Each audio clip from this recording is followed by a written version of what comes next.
As we reflect over the past year of coverage here at NewsHour, we'd like to revisit the story of student loans.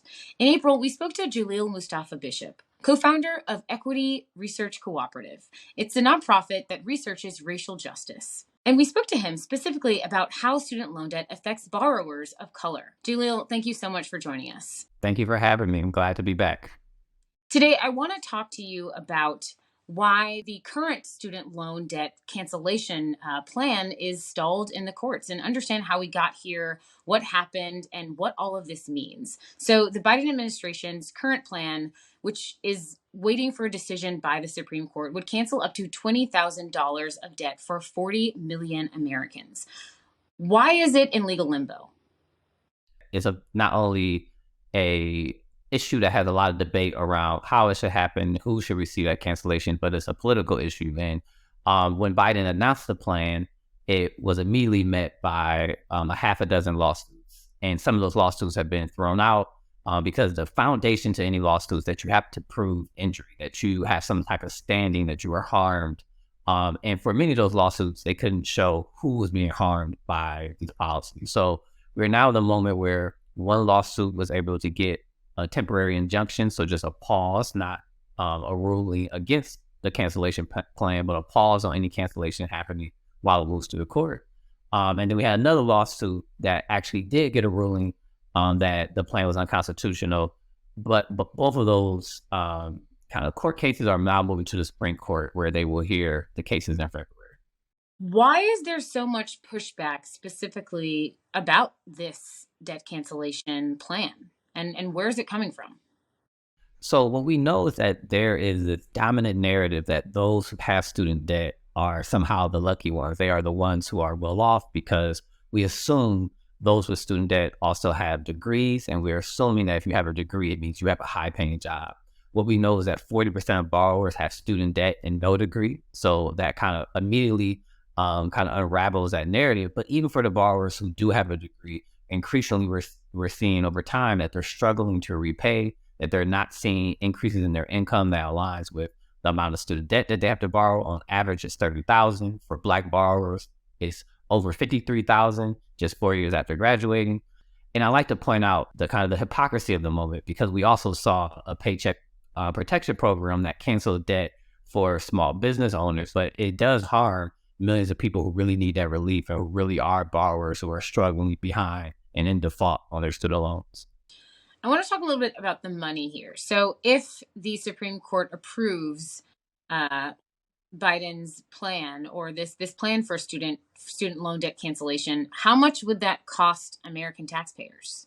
I understand the immediate reaction of, I don't want my tax dollars to go to cancel this student debt. What the student loan crisis is not irresponsible people now getting a bailout. What it is a irresponsible policymaking that has year after year, now decade after decade, forced borrowers who are trying to get their education, trying to do what they were told to do, to take on the student debt. It's been irresponsible because it has made a promise that said, if you finance your education through debt, you're going to earn an income that allows you to repay. And we have known for decades that increasingly that just simply hasn't been a promise that is true, but we have continued to give out that money. Now, some people argue, well, you don't know. So maybe somehow these people will repay these student debts. Or if we keep it on the book, maybe one day we'll get the full value of it. But I think we have about 20, 30 years data now that shows us that's just not happening. That people are just holding these debts for 20 years and they're growing.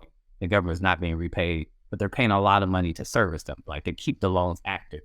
So it's kind of I think for many who are working on those issues, kind of what's the point? What's the point of continuing to try to keep a policy working that just simply hasn't worked to fund higher ed?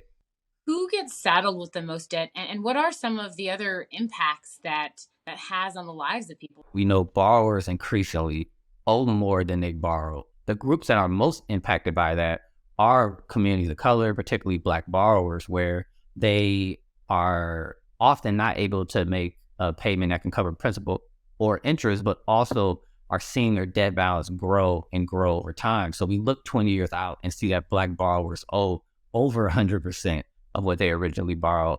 We see that for Black borrowers and really borrowers overall, that they're delaying family planning, that they're not able to invest in buying a home, that key decisions around switching a job or relocating, kind of key life plan activities that we want to see people do in a healthy society are really being limited because they're servicing their student loan debt. I mean, one last piece I'll leave you with is that when we saw the kind of national attention on Robert Smith for canceling student debt at Morehouse College. It was the commencement heard around the world.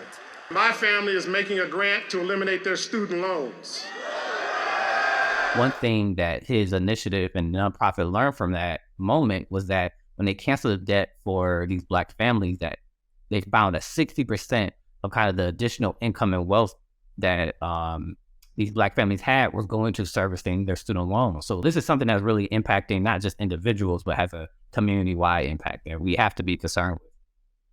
Do you think the demographics of borrowers specifically, that there are considerably more Black borrowers, affects or impacts the politicization of loan forgiveness? Without a doubt, we saw in one of the first lawsuits against debt cancellation was from a conservative group that sued because Biden mentioned when he released his debt cancellation plan that canceling student debt would help with the racial wealth gap. So they sued, saying that this was somehow a racially biased policy because it was going to help close the racial wealth gap. Now, that was one of the lawsuits that were thrown out, and I think student debt, because of the way the Biden administration designed the cancellation plan, they really set it up to be a battle across the courts, and that was something that could have been avoided. What do you think is going to happen next, and what do loan forgiveness advocates want to see happen? Identifying that the administration had the power to cancel debt at this scale was something that came from grassroots movements. It was not from elected officials.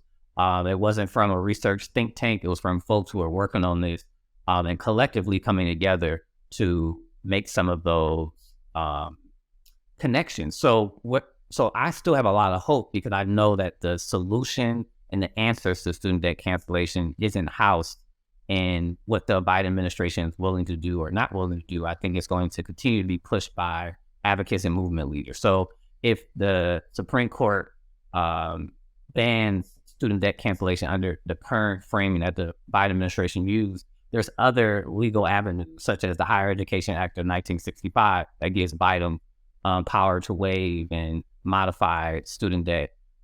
There's other possibilities, such as extending the student loan pause while we're going through this economic downturn. There's a lot of tools still in the toolbox that we are well aware of, and that I think advocates should continue, and we will continue to press on if the Supreme Court rules the current plan is unconstitutional. Dalil Mustafa Bishop, thank you so much for joining us. Thank you. For the PBS NewsHour, I'm Nicole Ellis.